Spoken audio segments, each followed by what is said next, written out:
Hello, YouTubers, friends, compatriots, bootlickers, shills, desolations, peasants, vassals. I'm a useful idiot, and now that the new war in Mali has begun, as usual, I like to give a little background information, find out how we arrived at this point. Being a student of geopolitics as well as a student of history, and Mali is following a similar pattern, where basically the heart of the problem is colonial borders.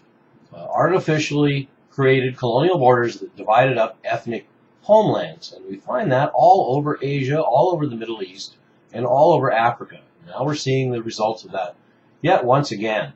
And Mali, just like all the other hot spots in the Middle East, the history is a lot more complicated. And there's a lot more going on there than what meets the eye, and certainly what is appearing in the mainstream news. I've been talking about Mali for probably about the last 6 months. This war has been coming, but there's a lot of other people out there that know that the conflict in Mali is a long, long history. And so let's get right to it.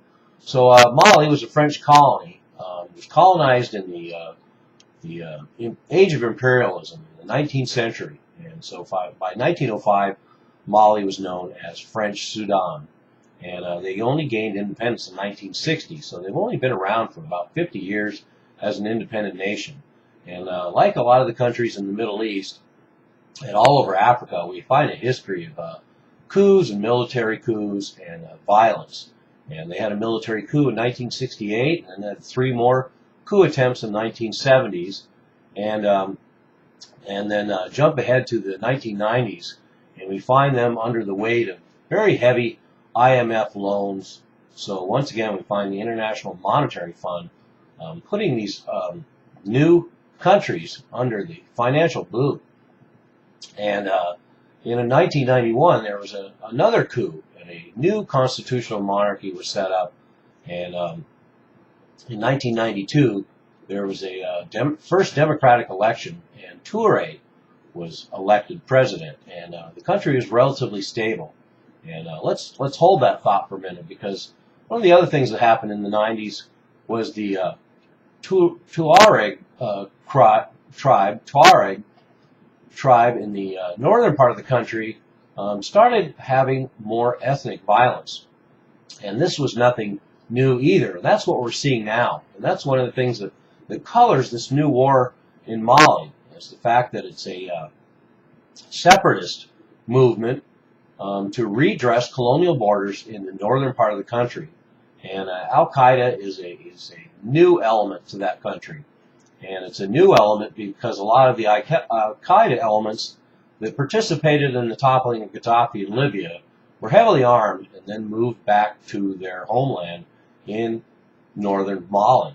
And that's what we're seeing now. And a little background on the Tuareg tribe. This is a region that straddles a whole bunch of countries in that region. That's why I think there's going to be a lot of spillover from this war. The Tuaregs occupy areas of Mali, Niger, Libya, Algeria, Burkina Faso, Morocco, and some in Chad as well. And the other part of this that's interesting is that the Tuaregs were one of the few in that region to resist the French colonial powers, and they were fighting the French all through this period and continued until independence in 1960. And when independence was set up and all these nations were divided up from the former colonies and the French colonies, they divided up these ethnic homelands and split them up into all these other different countries. And I suspect it was part of their punishment for resisting, that their homeland would be split up between these other countries. And so anyway, so we get to January of 2012. That brings us to where we are now. January of 2012, this latest conflict unfolded. There was another military coup, and the democratically elected government was overthrown. And we had U.S. troops in Mali at that time supporting that government. And it turns out that the general that overthrew the democratically elected government is a United States trained military officer, and these officers overthrew that government. And now the U.S. effortlessly moved from supporting previously the democratically elected government. Now we support the military dictatorship. Now French troops and the U.S. are defending the government that is led by this coup. And once again, we find the Tuaregs in the north taking advantage of this coup in 2012 to announce that they wanted to have a split away nation, Azawad. And so that's at the heart of this. So it's not necessarily that they're Al-Qaeda, and it's not necessarily that they have plans for global domination or even strikes on the United States.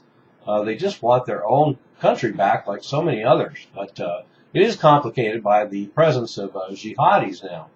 And one thing that was a surprising fact to me, and this supports everything that I've said about my view of what's happening in Mali, is the fact that 90% of Malians are Muslim. It's just most of the people in Mali are Muslim and have been Muslim for quite some time, and they are more moderate. So that is the difference between the elements that are involved in the north of Mali now and cover 60% of the country are the more hardline and are instigating Sharia law. And so I'm not sure where the truth lies here. There's a lot of agendas popping up here, but it appears to me to be less of a war against a new Al-Qaeda state, although I can't argue that should that country be established, it will be a magnet for Al-Qaeda elements. It's becoming a magnet for Al-Qaeda elements right now because, like Afghanistan before it, in Syria, and as well as Libya, we are going to have jihadis from all over the region converge on this to fight yet another showdown between the West and these forces. So there's a little background on what's happening in Mali, and so this is a multi-layered war. It's a redressing of colonial borders. It's a struggle with Islamic extremism in the north.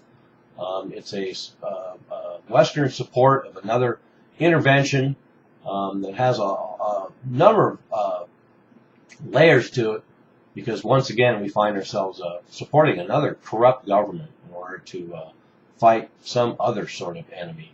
And let's not forget there's lots of unexploited resources in Mali that we have our eye on for the future. So there you have it. More on Mali, a war that we're going to be hearing about a lot more, and we're hearing a lot about now, and we'll continue to hear a lot about it. French presence has already doubled there, so they have they're going to be approaching thousands of troops soon. We have the 10,000 strong force of the West African Union that will be moving into that area for a ground assault at some point. But for the time being, we're going to have U.S. drones, we're going to have French special forces, we're going to have French air forces, and this is a war. I'm useful idiot. Don't you be one too.